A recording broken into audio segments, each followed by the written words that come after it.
সবাই লাইনে চলে আসুন। আমরা আজকে কিছু বিশেষ কথা আপনাদের জানাই। বৃন্দাবনে যারা যাবেন তারা যত শীঘ্র সম্ভব বুকিং শেষ করবেন। বৃন্দাবনে যারা গীতা মহাযজ্ঞে, যেমন প্রতি বছর আমাদের গঙ্গাধর সাঁতরা যজ্ঞের বিশেষ সেবা করেন, অনেকেই করেন, কল্যাণ ওঝাও করেন।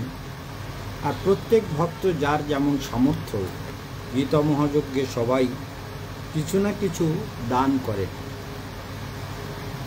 সেটা আপনাদের ব্যাপার। আমাদের বাগবাজারে কালকে দেখছিলেন যে রথের ওখান থেকে আমি কিছু লাইভ প্রোগ্রাম করছিলাম। সেই প্রোগ্রামেও অনেক কথা বলেছি। তবে প্রশ্ন হচ্ছে কি, প্রশ্নগুলো আপনারা মনে রাখবেন। অনেক সময় আমরা অনেক কথা শুনি, অনেক কথা অনেকে বলেন, সেই কথাগুলোর অথেন্টিসিটি বা তার প্রামাণিকতা কতটা প্রামাণিক, কতটা সেটা শাস্ত্র প্রামাণ্য, শাস্ত্র প্রমাণ অনুযায়ী বলা হচ্ছে, সেটা যদি আপনারা না বোঝেন তাহলে আপনারা অনেক ভুল কথা শুনতে পাবেন, অনেক ভুল বিষয় আপনাদেরকে শেখানো হবে। আর ভুলটা শিখে গেলে শোধরানোটা খুব কঠিন। ভুলটা যাতে না শেখেন তার জন্য কেশবানন্দ বন মহারাজ নিরন্তর বলেন যে ভুলটা শিখবেন না, যেটা সত্য সেটাই শিখবেন, এবং সেটা আপনাদের জন্য খুবই দরকার। প্রসঙ্গত বলা ভালো যে আমরা যারা এই শাস্ত্র বিষয় নিয়ে বাল্যকাল থেকে চর্চা করি, বাল্যকাল থেকে শাস্ত্র অধ্যয়ন করি, গুরুর চরণে বসে শাস্ত্রের কথা যারা আমরা শ্রবণ করেছি, তাদের চিন্তাধারার সঙ্গে জগতের চিন্তাধারা মেলে না। এ না মেলার কারণ অনেক। তবে প্রতিদিন মন্থন করি তো, যেমন শুনছেন যে বিজেপি বিহারের ভোট আদি নিয়ে তারা এখন মনন করবেন। এখন মনন শব্দটা, মনন শব্দ থেকে একটা শব্দ এসেছে, সেটা হচ্ছে মুনি, মানে যারা মনন করে তারা মুনি। তার মানে শাস্ত্র বিষয়ে যারা মনন করেন, গভীর চিন্তন মনন করেন, তাদেরকে মুনি বলা হয়। সেই জন্য যারা মুনিত্ব লাভ করেন, মানে মনন করেন, তাদের জীবনটা কিন্তু আমরা অদ্ভুতভাবে দেখি যে তারা অনেক সত্য তাদের সামনে উদ্ঘাটিত হয়। যেমন এই বিশ্ব চরাচর একই স্রষ্টার সৃষ্টি, সেই সৃষ্টিকে মুসলমানরা একরকমভাবে দেখেন, হিন্দুরা আর একরকম তাদের চিন্তা ভাবনাটা ছোটকাল থেকে শেখানো হয়। আমরা হাজার হাজার প্রতিদিন প্রচুর ফেসবুক আদি ইউটিউবে আপনারা শোনেন, সর্বে ভবন্তু সুখিনা সর্বে সন্তু নিরাময়া সর্বে ভদ্রাণি পশ্যন্তু মা কশ্চিৎ দুঃখভাগ ভবে। এ হচ্ছে ঋষিদের প্রার্থনা। ঋষিরা বলেছেন, হে প্রভু, এই জগতে সবাই সুখী হোক, সবাই আরোগ্য লাভ করুক, সর্বে ভদ্রাণি পশ্যন্তু, সবার চোখ যেন ভদ্র ভাবনা নিয়ে জগৎকে দেখে, এবং মা কশ্চিৎ দুঃখভাগ ভবে, কেউ যেন দুঃখের ভাগিদার না হয়। এই যে শাশ্বত কথা, সেটা কিন্তু আমাদের মনে থাকে না।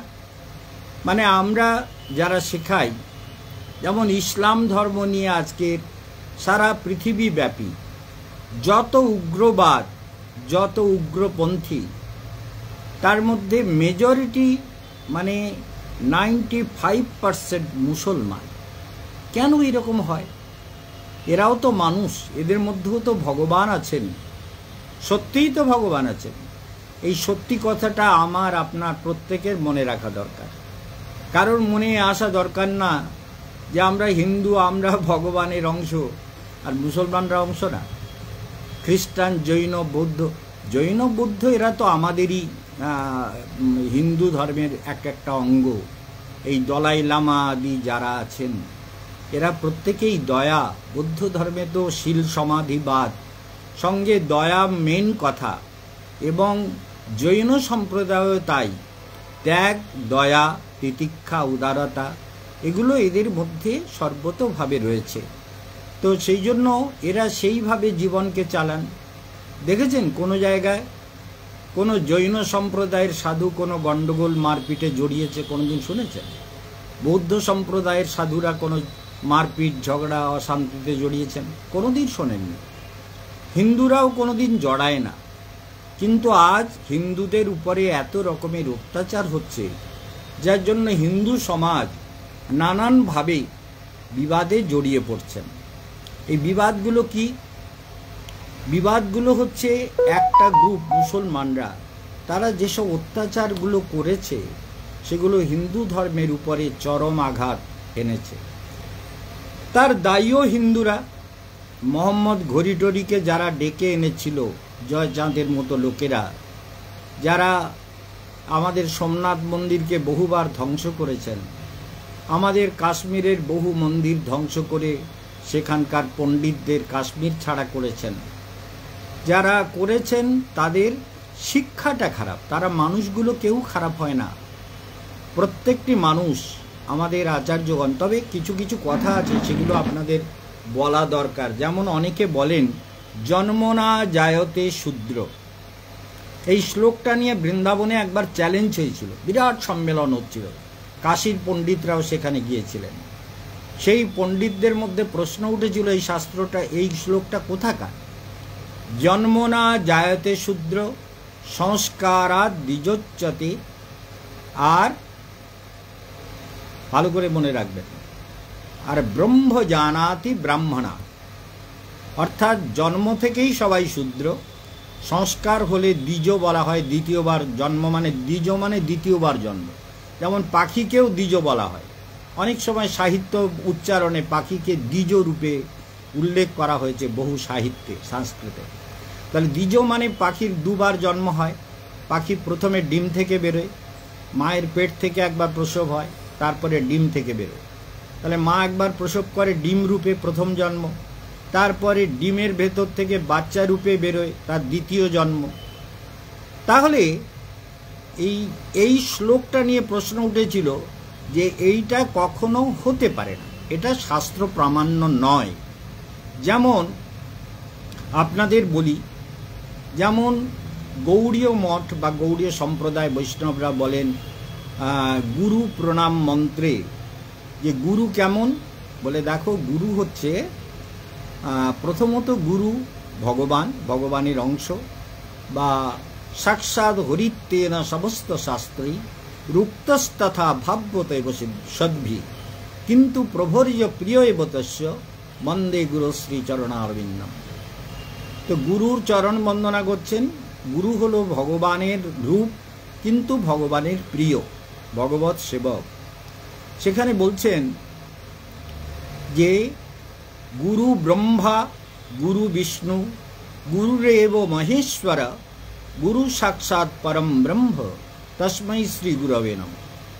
এই শ্লোকটা গৌড়ীয় মঠ স্বীকার করেন না।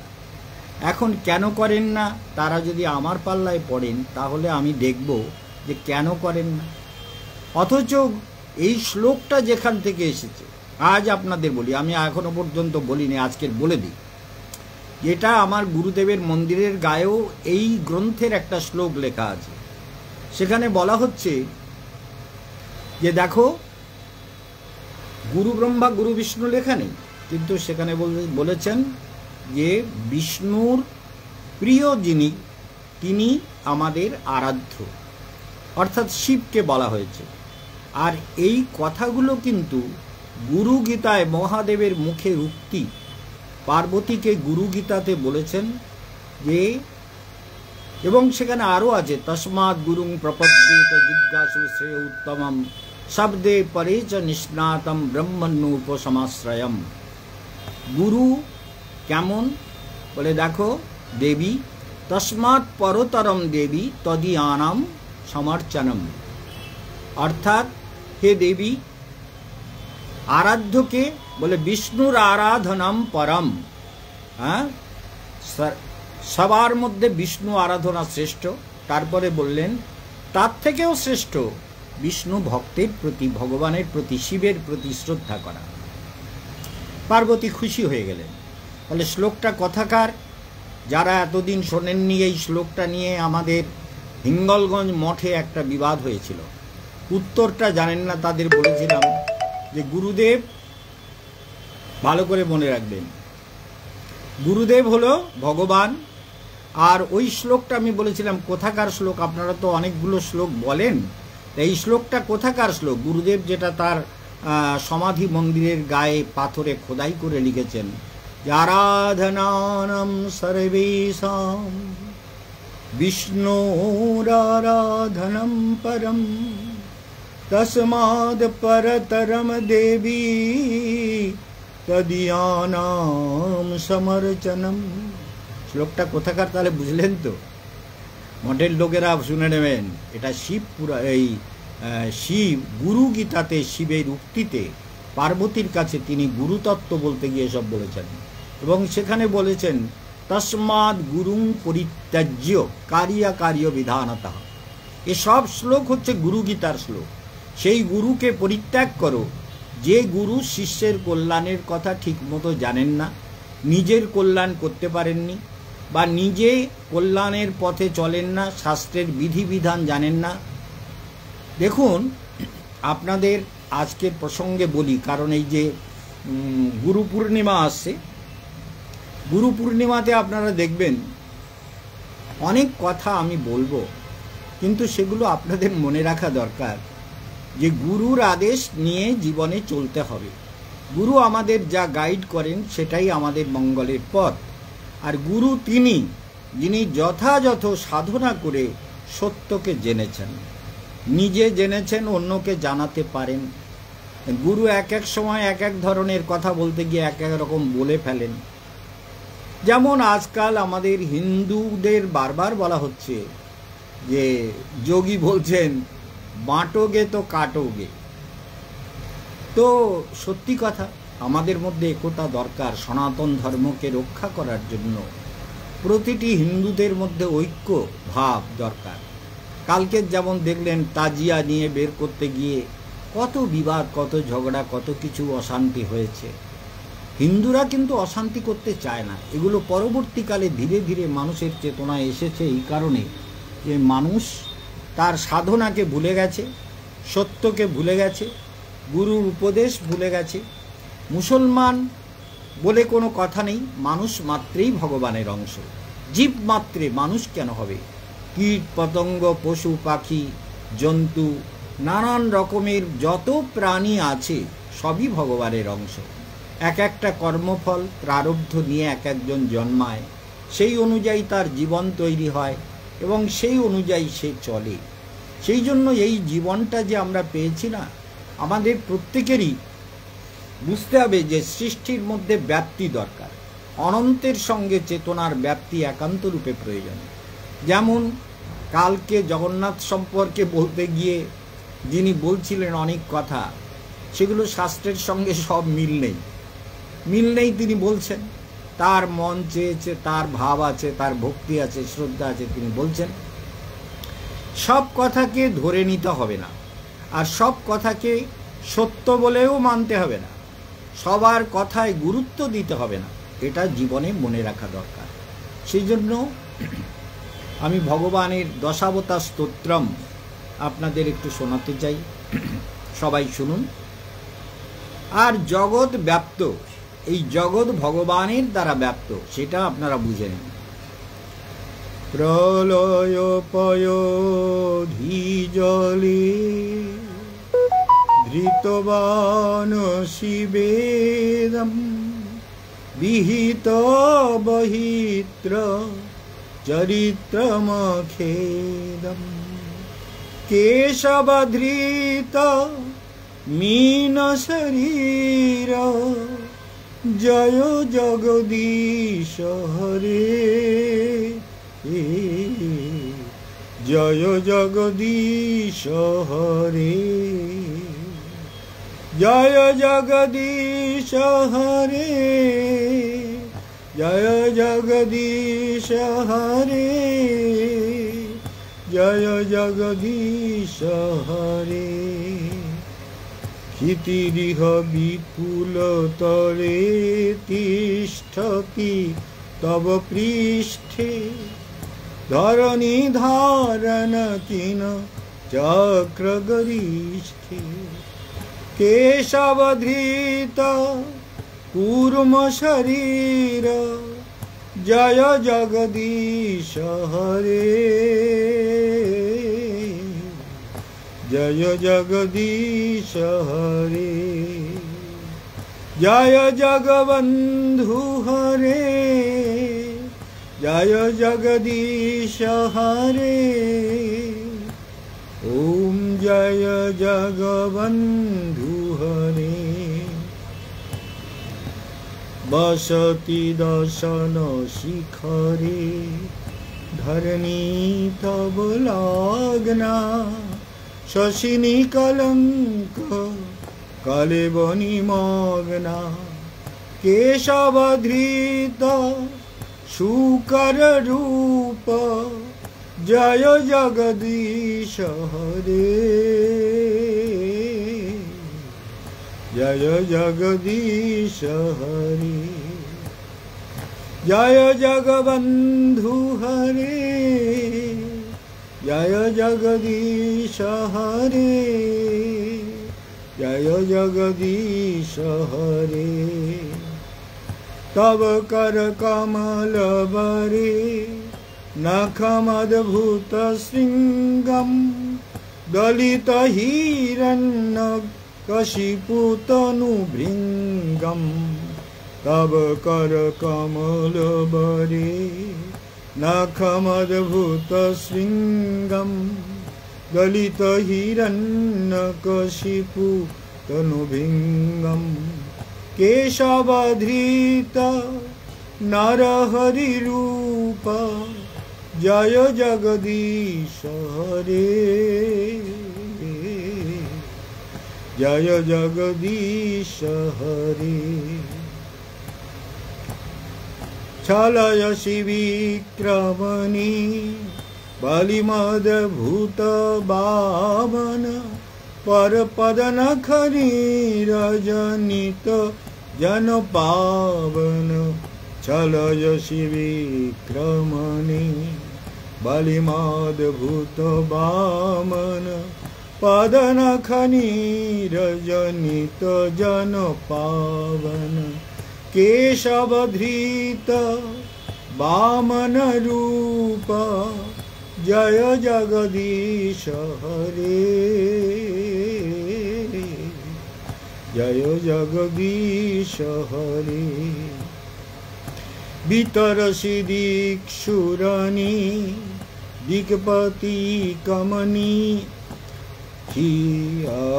क्षत्रिय रुधिरमये, जगदपगत पापम्।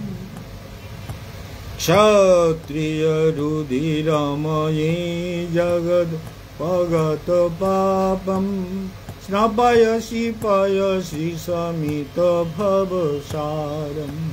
केशवधृत भृगुपतिरूप, जय जगदीश हरे। जय जगदीश हरे। वितरसि दिक्षुरनि, दिक्पति कमनीयम्। दशमुखमौलि बलिं रमणीयम्।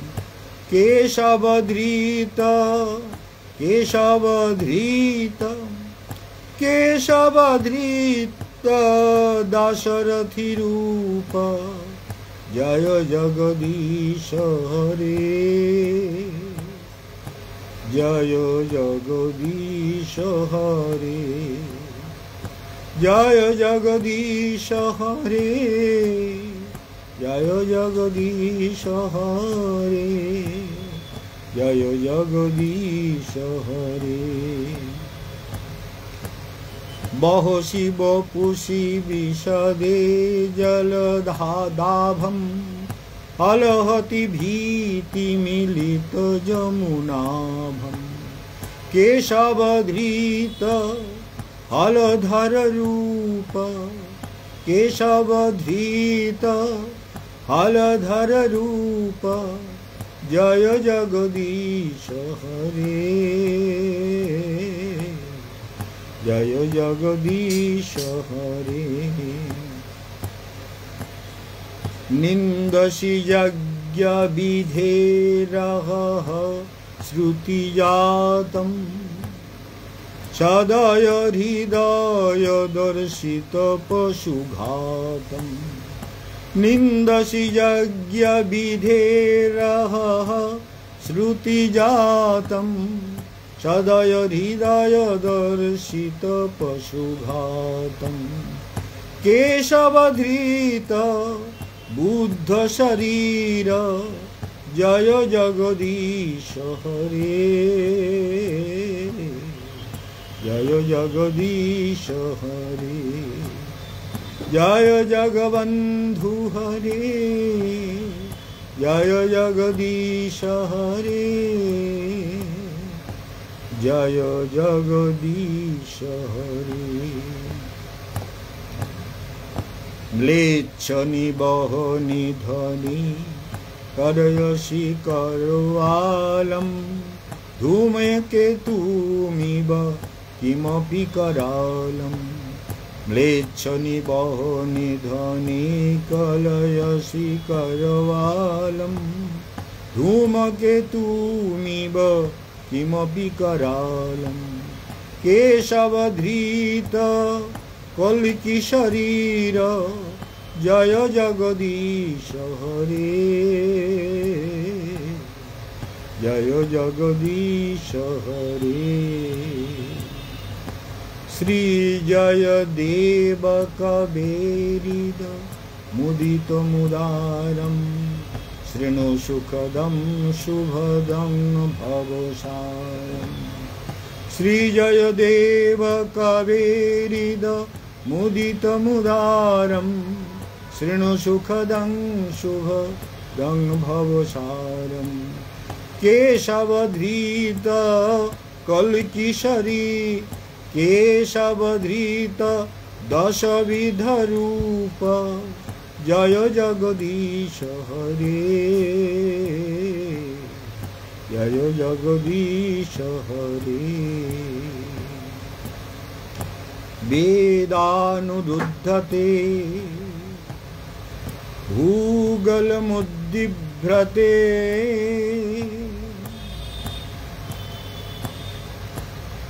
वेदानुरुद्धते भूगलमुद्दिभ्रते। दैत्यान् कलयते, वेदानुरुद्धते भूगलमुद्दिभ्रते।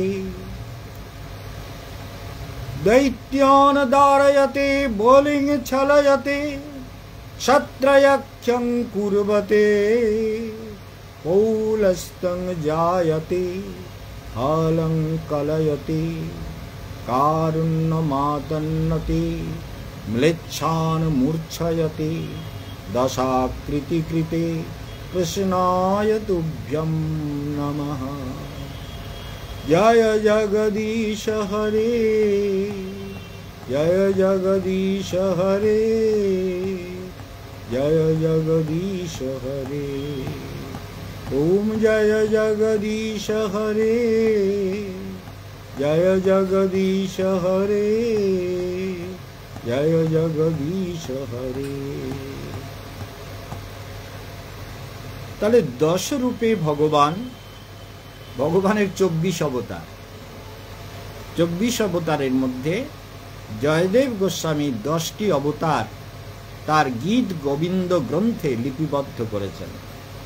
এগুলি আমাদের প্রত্যেকের মনে রাখা দরকার, এবং আমাদের মনে রাখা দরকার যে ভগবানের স্তুতি আমরা যত করি তত আমাদের জীবন সুন্দর হয়। ব্রজধাম পরিক্রমার বুকিং কিন্তু দ্রুতলয়ে এগিয়ে চলেছে। আপনারা সবাই ব্রজধামের বুকিংয়ের জন্য চেষ্টা করবেন। মহারাজ কি বলেন? বলে যা করবেন নিজের ভালোর জন্য করবেন, ভালোটা আত্মাকে নিয়ে। শরীরের ভালো কখনো ভালো কখনো মন্দ। আজকে যেমন গলাটা দেখছেন অনেকটা বসে আছে, বসে গেছে। সকালবেলা দেখলাম প্রেশারটা অনেক কম, প্রেশারটা কত 62 না 65 নিচে, উপরে 105-106 ছিল। তো প্রেশারটা কম আছে, গলাটা একটু বসে গেছে। তার মধ্যে মনে হলো ভগবানের কথা বলবো। আরে জন্ম মৃত্যু জরা ব্যাধি এ তো সংসারে আছেই। দুঃখ দশানুদর্শনম, এই জন্ম মৃত্যু জরা ব্যাধির দুঃখ, শোক, মোহ, ভয় এসব সৃষ্টিতে আছে। তার মধ্যে ভগবানের নাম সবারই করা উচিত, সবাই মনোযোগ দেওয়া উচিত। ভগবানকে ভালোবাসা, প্রতিদিন ধ্যান করা। ধ্যান প্রত্যেকটি মানুষের করা উচিত। যারা যেটুকু ধ্যান করেন তাদের জীবন ততটাই সুন্দর হয়, মধুর হয়, মনোরম হয়। সেই জন্য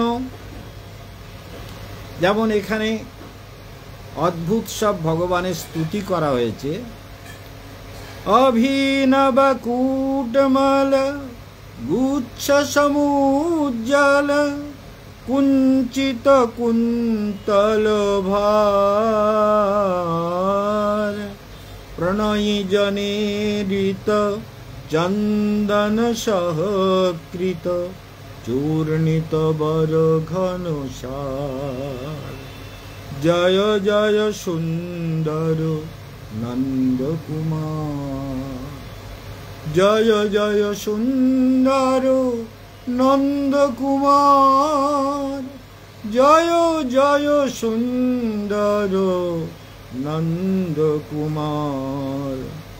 সৌরভ সংকট বৃন্দাবন তট বিহিত বসন্ত বিহার। চটুল দিগঞ্চল রচিত রসে জল রাধা মদন বিকার। জয় জয় সুন্দর নন্দ কুমার, জয় জয় সুন্দর নন্দ কুমার। ভুবন বিমোহন মঞ্জুল নর্তন গতি বঞ্চিত মনিহার। অধর বিরাজত মন্মন্দ মন্দতর স্মিত নরচিত নিজ পরিবার। জয় জয় সুন্দর নন্দ কুমার, জয় জয় সুন্দর নন্দ কুমার। নিজ বল্লভ জন হৃদ সনাতন চিত্ত বিরহ দবতার। জয় জয় সুন্দর নন্দ কুমার, জয় জয় সুন্দর নন্দ কুমার। রূপ গোস্বামী পাদের রচিত কি অপূর্ব ছন্দে ভগবানের মধুরতাকে বর্ণন করেছেন। মধু, এটাও রূপ গোস্বামী পাদে আর একটা স্তোত্র। মধু রিপু অত্র বসন্তে খেলতি গোকুল জবে যুবতী ভিরজ্জল পুষ্প সুগন্ধি দিগন্তে। মধুরিপু অত্র বসন্তে ধৃত চন্দ্রাবলী চারুকরাঙ্গুলি।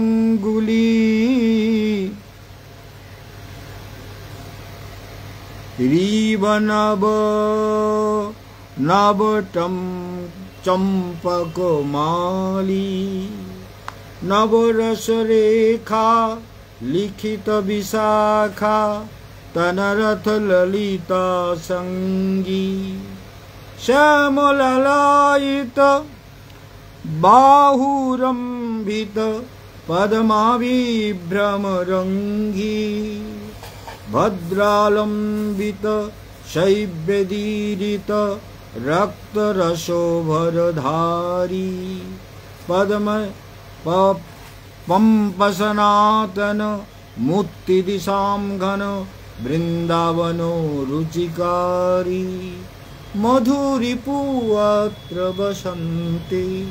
রূপ গোস্বামী পাদের স্তুতি সবসময় গাওয়া হয় না, অনেক দিন হলো গাওয়া হয় না, আজকে সামনে পড়ে গেল, একটু স্তুতি শুনিয়ে দিলাম।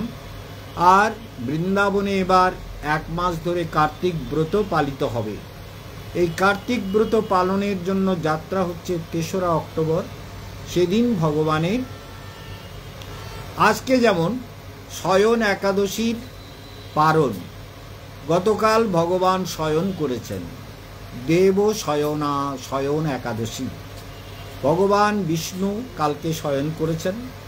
এই শয়ন একাদশী উত্থান একাদশী পর্যন্ত যারা চাতুর্মাস্য ব্রত করেন তারা এই 4 মাস ধরে ব্রত করেন। আর আমরা অনেক সময় চাতুর্মাস্য ব্রত আগে করেছি, যখন চৈতন্য মঠে আমরা ছিলাম ছোটবেলা এবং যোগপীঠে ছিলাম, কিংবা Shri Chaitanya research institute 70B Rashbehari Avenue এখানে যখন ছিলাম, তখন আমরা কিন্তু চাতুর্মাস্য ব্রত করতাম।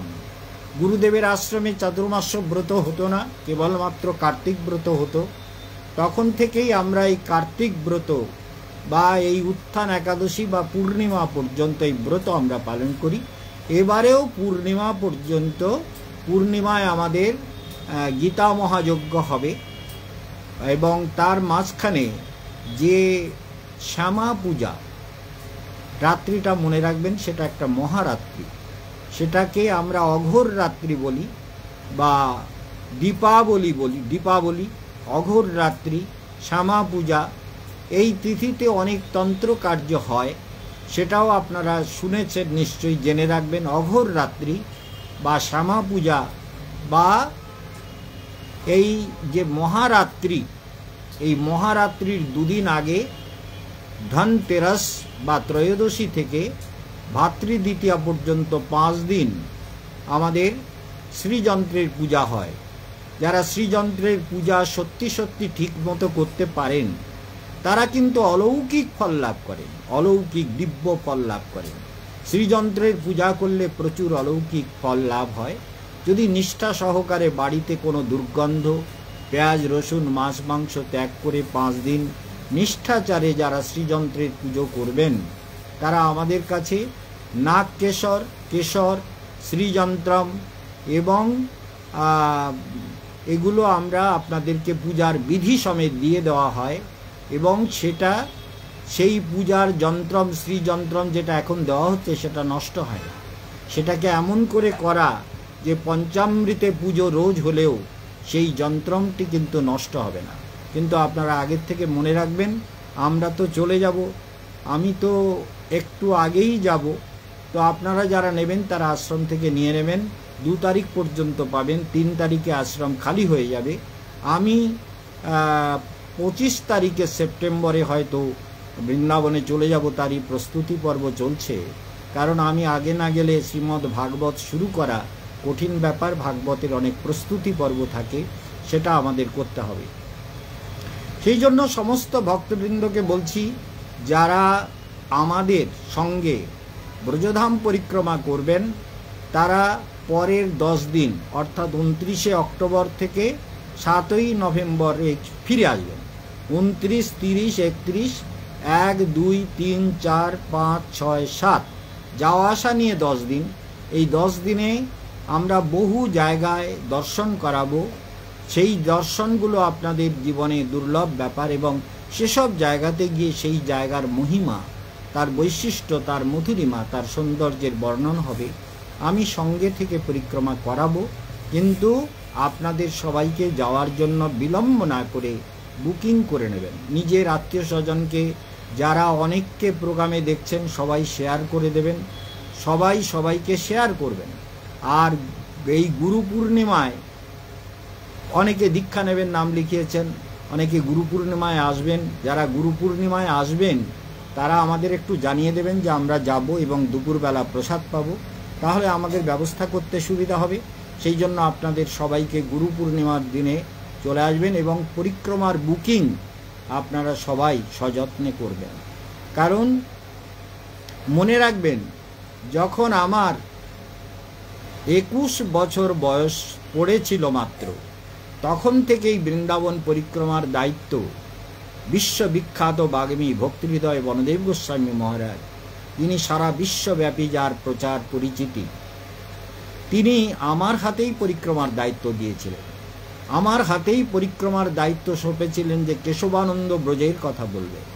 তার স্নেহ, তার আশীর্বাদ নিয়ে সেই ভক্তিহৃদয় বনদেব গোস্বামী মহারাজ, যিনি নিত্যলীলায় প্রবেশ করেছেন, সেই গুরুদেবের আশীর্বাদ নিয়ে আমিও সারা ভারতবর্ষের বিভিন্ন প্রান্তকে তোলপাড় করেছি। সারা বিভিন্ন প্রান্তে আমার লেকচার হয়েছে, তো সেটা আপনারা জানেন, কারণ বারবার বিভিন্ন চ্যানেলে আমার প্রোগ্রাম প্রতি বছর হয়ে চলেছে। প্রতি বছর বহু চ্যানেলে আমি প্রোগ্রাম করেছি, আপনারা জানেন। সেই জন্য এখন আর চ্যানেলে না দেওয়ার কারণ হচ্ছে টিভি প্রায় লোক দেখে না আজকাল, সেই জন্য ফেসবুকে, ইউটিউবে আমরা প্রোগ্রামগুলো পাঠাচ্ছি। আপনারা সবাই ফেসবুকে সবাই একে অপরকে শেয়ার করবেন, তাহলেই হাজার হাজার লোক জুড়ে যাবে আমাদের এই অমর কথা। অমর কথার সঙ্গে জুড়ে যাবে অসংখ্য ভক্ত, সবাই অমর কথার সঙ্গে জুড়ে যাবেন, সবাই সবাইকে শেয়ার করে দেবেন, সবাই সবার জীবনকে সুন্দর করার জন্য যত্ন করবেন। আরেকটি কথা, মানুষের জীবন যখন পেয়েছি, জীবনটাকে হেলায় রতন হারায় নামন, হরি হরি বলো বদনে, বলো হরি বল, হরি বল, শয়নে স্বপনে জাগরণে, হরি হরি বলো বদনে, ঐহিকের সুখ হলো না বলিয়ে, ঐহিক মানে বোঝেন তো, এই জগতের সুখ, ঐহিকের সুখ হলো না বলিয়ে, তা বলে কি নাম যাবিরে ভুলিয়ে, নামে সুখ দেব সুখী নারদ বৈরাগী, মহাদেব থাকে যোগ ধ্যানে, হরি হরি বলো বদনী, মনে করো সেই দিন ভয়ঙ্কর, অবসঙ্গ যেদিন হবে রে তোমার, মনে করো সেই দিন ভয়ঙ্কর, অবসঙ্গ যেদিন হবে রে তোমার, সেদিন যদি বলতে পারো নাম, পাবে মোক্ষ ধাম, ছোবে না সমনি, হেলায় রতন হারায় নাম, হরি হরি বলো বদনে, ত্যায্য করি যেদিন যাবি রে সংসার, কোথা রবে তব পুত্র পরিবার, ত্যায্য করি যেদিন যাবি রে সংসার, কোথা রবে তব পুত্র পরিবার, নয়ন মুদিলে সবই অন্ধকার, রাখো রতিমতি ওরাঙা চরণে, হেলায় রতন হারায় নামন, হরি হরি বলো বদনে, বলো হরি বল, হরি বল, শয়নে স্বপনে জাগরণে, হেলায় রতন হারায় নামন, হরি হরি বলো বদনে। এই দিব্য জীবন পেয়েছেন ভগবানকে ভজন করার জন্য। যারা পরিক্রমায় যাবেন, যারা এই গুরু পূর্ণিমাতে দীক্ষা নেবেন, তারা সবাই যোগাযোগ করে নিন। এবং যারা ব্রজধাম পরিক্রমায় যে পুরো মাস থাকব, মাত্র 25,000 টাকা পরিক্রমা, খাওয়া দাওয়া থাকা। ভাগবত শোনার লোক কম বলে পয়সা কমিয়ে দিয়েছে, জানেন? এই ভাগবত শ্রবণের জন্য দশের লোক কত লক্ষ লক্ষ টাকা খরচ করে। আমরা তো বাঙালিরা বুঝি না ভাগবতকে আমাদের হৃদয়ের মধ্যে আমরা। আর আমি যেগুলো ভাগবত শুনেছি আপনাদের চ্যানেলে, সেগুলো তো একটা বিশেষ বিশেষ জায়গা থেকে তুলে ধরেছি, কিন্তু বৃন্দাবনে সম্পূর্ণ ভাগবতের ব্যাখ্যা যতটা সম্ভব প্রতিদিন প্রাণ ভরে করবার ইচ্ছা, সেই ব্যাখ্যার সঙ্গে আপনারা জুড়ে যাবেন।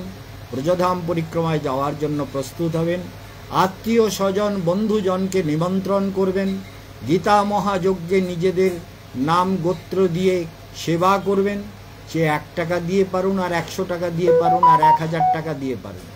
আমাদের গঙ্গাধর সাঁতরা বা অন্যান্য যারা সেবা করেন, সঙ্গে আমাদের কল্যাণ ওঝা, এরা তো সেবা করেন, আর আপনারাও সেবা করেন। সবাই সেবা করে চলেছেন, কারণ সবাইকে নিয়েই তো জীবন। আমি একা কি করতে পারি জগতে? আপনারা ভালোবাসেন বলে তাই আমি কেশবানন্দ। আপনাদের ভালোবাসা আমাকে কেশবানন্দের এই উন্নত পদে আসীন করেছে। আপনাদের ভালোবাসাই আমার জীবনকে এত সমৃদ্ধশালী করেছে। আপনাদের ভক্তি শ্রদ্ধা আমার জীবনকে সুন্দর করেছে। তাই সমস্ত ভক্তদেরকে জানাবো যে পরিক্রমার কথা ভুলবেন না, সবাই শেয়ার করে দেবেন। এটা আমার করজোড়ে নিবেদন যে সবাইকে শেয়ার করে দিন, সবাই শুনুন ভগবানের কথা। দুটো কথা কানে গেলেও সে ভাবতে শুরু করবে, দুটো কথা তার হৃদয়কে স্পর্শ করলেও তার কিছু না কিছু মঙ্গল হবে, কারণ এগুলো মঙ্গলময়ী কথা। পৃথিবীতে কারোর প্রতি বিদ্বেষ নেই, তবে যাদের এই বিদ্বেষের শিক্ষায় যারা শিক্ষিত। যেমন ধরুন একটা ছোট কথা বলি, আমাদের এই বাগেশ্বর ধীরেন্দ্র শাস্ত্রী, তার বোনের বিয়ে সে দিতে পারছিল না। একটা মুসলমান তার বন্ধু ছিল, সেই তখন 20,000 টাকা দিয়ে 2013-তে তার বোনের বিয়ে দিয়ে। বলে মুসলমান কি সবই খারাপ হয়? এ কি হতে পারে? কত মুসলমান কত ভালো কাজ করে, কিন্তু মেজরিটি অফ মুসলমান তাদের ওই ছোটোবেলা থেকে, ওই ছেলেটা হয়তো ছোটোবেলার থেকে মুসলিম শিক্ষা বা কোরআনের শিক্ষা শিক্ষিত হয়নি, হলে হয়তো করতো না, আমার ভরসা কম। কারণ ইসলামিক যে শিক্ষা, সে শিক্ষার মধ্যে কোনো হৃদ্যতার কথা নেই, বন্ধুত্বের কথা নেই, হিন্দুদেরকে সহযোগ করবার কথা নেই। যারা ইবাদত করে না তারা কাফের, কাফেরকে হত্যা করলে কোনো পাপ নেই। এইসব কুশিক্ষায় শিক্ষিত হচ্ছে যারা, তারা হিন্দুদের সঙ্গে মিশতে পারে না। সেই জন্য জগতে হিন্দু ধর্মের প্রতি এত বিদ্বেষ, বা হিন্দুদের প্রতি এত বিদ্বেষ, বা অন্য জাতি ইহুদি কিংবা খ্রিস্টান কিংবা অন্য যে কোনো জাতির প্রতি তাদের বিদ্বেষ ভাব একেবারে স্বভাবে তৈরি করেছে, একদম তাদের মগজ ধোলাই করে। সেই জন্য ভারতবর্ষে 1 নম্বর হচ্ছে হিন্দু রাষ্ট্র হওয়া উচিত। প্রথম কথা হিন্দু রাষ্ট্র, হিন্দু রাষ্ট্র হতে হবে। আর 2 নম্বর কথা হচ্ছে ভারতবর্ষে এইসব মাদ্রাসা কেন চালু হয়? মাদ্রাসা তো ইসলামিক শিক্ষায় শিক্ষিত করে, আরবি ভাষায় শেখায়। কি দরকার আমার মাদ্রাসা শেখানো? কেন ভারতবর্ষের বেদ বেদান্ত উপনিষদ গীতা ভাগবত আদি পুরাণ, তাদের যে দার্শনিক চিন্তাধারা সেগুলো কি কম আছে? ভারতের দর্শনে কি কোনো কম কথা বলা হয়েছে? যারা ভাগ্য বিচার করবেন তারাও চলে আসবেন, যারা ভাগ্য বিচার করতে চান চলে আসবেন। 12 তারিখে কালসর্পদোষ কাটাবার দিন পড়েছে শনিবার। অনেকেই নাম লিখিয়েছেন, অনেকেই টাকা জমা করেছেন। যারা আরও করবেন তারা দ্রুত করবেন, এবং গুরু পূর্ণিমার দিনে সেই টাকা পয়সা জমা করে দিয়ে সবাই চলে যেতে পারেন, এবং পরিক্রমার বুকিংও করে নেবেন। কারণ আমরা টিকিট করব এই জুলাইয়ের লাস্টে, সব টিকিট হয়ে যাবে। এবং আমি তো তার আগেই টিকিট করব, কারণ আমার টিকিট আগে না করলে আমাকে আগে যেতে হবে, সেই ব্যবস্থা করা হচ্ছে। সবাই ভালো থাকুন, সবার জীবন মঙ্গলময় হোক। তবে এই কুশিক্ষাগুলো জগৎ থেকে চলে যাক, সবার দৃষ্টি সুন্দর হোক, ভাব সুন্দর হোক, হৃদয় সুন্দর হোক। সবাই মঙ্গলময়ের সাধনায় জীবনকে অর্পণ করুক, সবার মঙ্গল সাধিত হোক। আজকের আর বলবো না, এখানেই আগামী আবার কালকের হয়তো বলবো। তবে শরীরটা, প্রেশারটা হঠাৎ কেন কমে গেছে জানি না। রাত্রিতে 3টের সময় দেখছি 3টে বেজে গেছে, 3টে বেজে গেছে, উঠে পড়েছি। 3টে বেজে গেল, তারপর আলো জ্বেলে দেখি সত্যি সত্যি 3টে বাজে। আমি বাড়িয়ে বলি না, মনে রাখবেন। আমি স্বপ্নে দেখলাম 3টে বাজে, উঠে ঘড়িতে আলো জ্বালালাম, দেখি 3টে বাজে, 3টেই বাজে। তারপর ধ্যানে বসলাম, তারপরে ধ্যানে বসতে বসতে খানিকক্ষণ পরে আবার একটু শুলাম, তারপরে দেখি উঠে পড়েছি 5টায় উঠে আবার ধ্যানে বসলাম। তো এইটাই তো জীবন। প্রেশারটা দেখলাম অনেকটা কমে গেছে, গলাটা একটু ধরে আছে, বসে আছে। কারণ আজকাল বর্ষাকালে ছাদে হাঁটি, বিকেলবেলা সন্ধেবেলা স্নান করি। স্নান না করলে আমি থাকতে পারি না, স্নান করতে হয়। সকালে যেমন স্নান করেছি, তেমনি সন্ধেবেলা প্রতিদিন ধ্যান প্রাণায়াম করি ছাদে 1.5 ঘন্টা 2 ঘন্টা, তারপরে এসে আবার স্নান করি। তো সবার জীবন মঙ্গলময় হোক। আজকের এখানেই বিশ্রাম। ওম শান্তি।